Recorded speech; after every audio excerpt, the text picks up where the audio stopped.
Welcome back.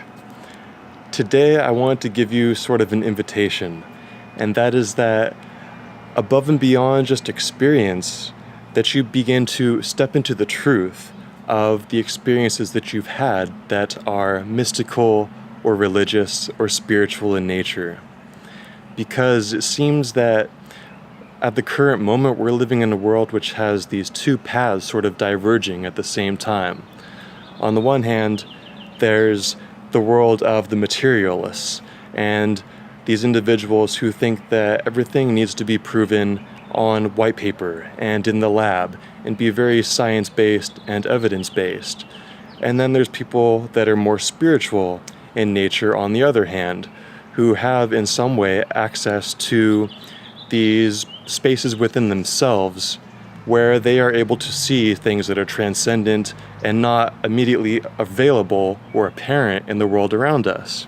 Because it's very easy when you're having these sorts of experiences, such as having access to your higher self or experiencing the union of all of life or realizing that we are God, to not only fall into the doubts of others, but to fall into self-doubt and to sort of in a way invalidate your own experience because you think to yourself, no, that couldn't have been true, or there's no basis for that in the world of physical reality. There's no way to prove this or to prove it to others. It's simply just a hallucination or, some kind of untruth, my subconscious doing it, whatever it might be.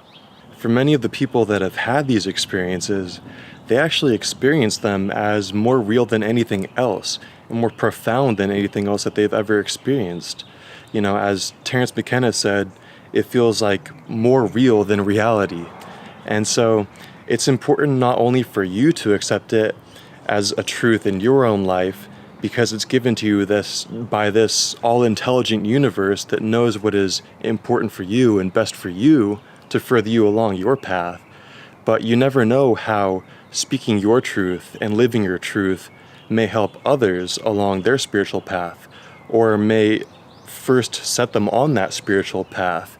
Because there are many who will doubt you, but there are also equally many that will believe what you say and will take to heart the things that you say if you're speaking from that place of conviction and speaking your truth. The spiritual world and these experiences that we have that are mystical or revelatory in nature are, by their very fact, unexplainable and unable to be communicated to others because they are experienced internally.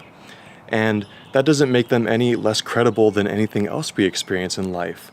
The physical world we experience on a day-to-day basis is also experienced internally and through our senses.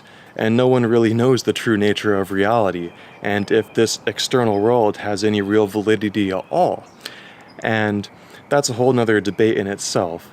But the point is that you begin to give credence and begin to speak your truth when it comes to these sorts of things.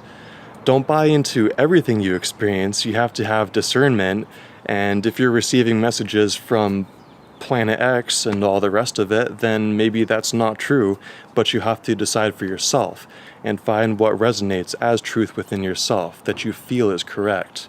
So I'll leave you with a passage from Coventry Patmore, who was an English poet during the 19th century, and I think this passage speaks really well to this point and is really inspirational in that sense.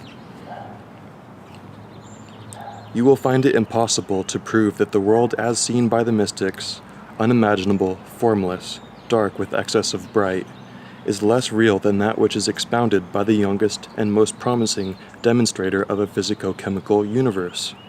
We will be quite candid with you. Examine us as much as you like. Our machinery, our veracity, our results.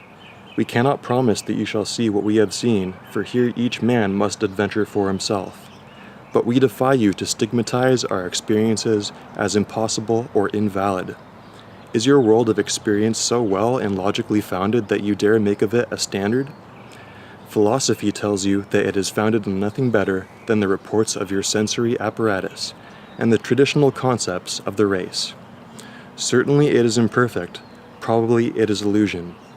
In any event, it never touches the foundation of things. Whereas, what the world, which truly knows nothing, calls mysticism is the science of ultimates, the science of self-evident reality, which cannot be reasoned about because it is the object of pure reason or perception. So I encourage you to find your truth, accept your truth, and begin to speak it to the world, because it is your duty not only to yourself, but to others to help them along their paths. So I'll see you in the next one.